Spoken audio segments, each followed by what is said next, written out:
तुझे मारा नहीं उसने? नहीं, मुझे छोड़कर सबको मार दिया। सबको? हाँ, मेरा पूरा परिवार तबाह कर दिया क्योंकि वो नास्तिक हो गए थे।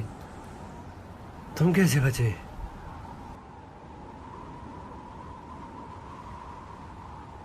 उस समय मैं 10 साल का था। भूकंप के झटके इतनी तेज आने लगे थे कि कोई भी इमारत नहीं बच पाई। इसी के चलते लोगों ने जमीन में बिल बनाने शुरू कर दिए।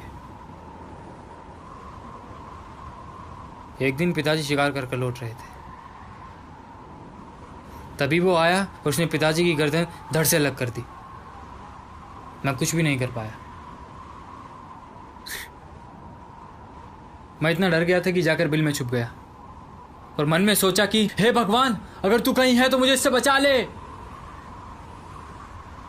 और देखते ही देखते वहां से चला गया।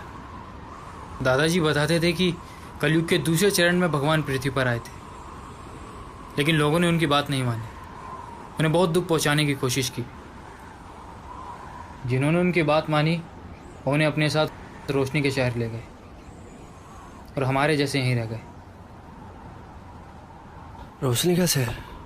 इसके बारे में सुना है मैंने। उसे सतलोक भी कहते हैं।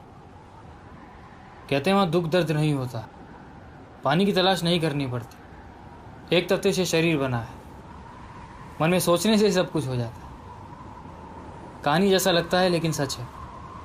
तुम क्यों नहीं गए अगर तुम्हें पता था तो? हमें पता होने के बावजूद भी हमने बहुत गलतियाँ की। जिनके पास रास्ता था उन्होंने हमें समझाने की बहुत कोशिश की, लेकिन हमने उनकी एक भी नहीं मानी। ज़मीन उपजाऊ होने के बावजूद भी बेजुबानों को मारकर खाया, प्रदूषण बढ़ाकर पृथ्वी का कत्ल किया, पैसे कमाने के लालच में ना जाने कितने गलत काम किए। शायद आज हमें इसी की सज़ा मिल रही है। ना खाने को कोई जानवर बचा है, ना उगाने को उपजाऊ ज़मीन।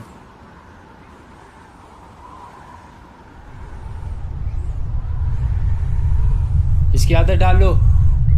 कोई भी इमारत नहीं बची इन भूकंप के झटकों की वजह से, और इंसान की उम्र भी घटकर 60 साल से सिर्फ 20 साल रह गई है, और कद 6 फुट से 3 फुट। शायद हमें कुछ इंसानियत बाकी थी, कुछ भक्ति भाव बाकी था, जिस वजह से हम आज भी ऐसे बचे हैं।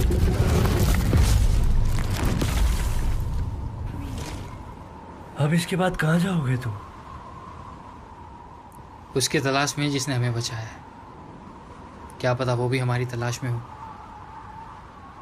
कबीर परमेश्वर ने बताया है कि जब कलयुग का आखिरी चरण चलेगा तब इंसान इंसान को खाने लगेगा। प्रेम खत्म होकर सिर्फ वासना रह जाएगी।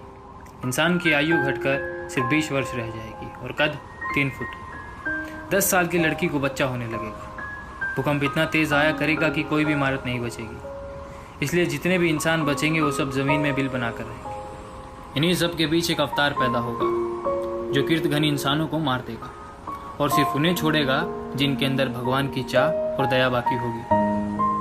हम आज के दौर में देख रहे हैं लोगों में दया खत्म हो रही है। बेजुबान जानवरों को कितना दुख पहुंचाया जा रहा है। रोज न जाने कितने जानवर मारकर खाए जाते हैं। रोज इंसान द्वारा न जाने कितना प्रदूषण फैलाया जाता है। पैसे के लालच में भाई भाई को मार देता है।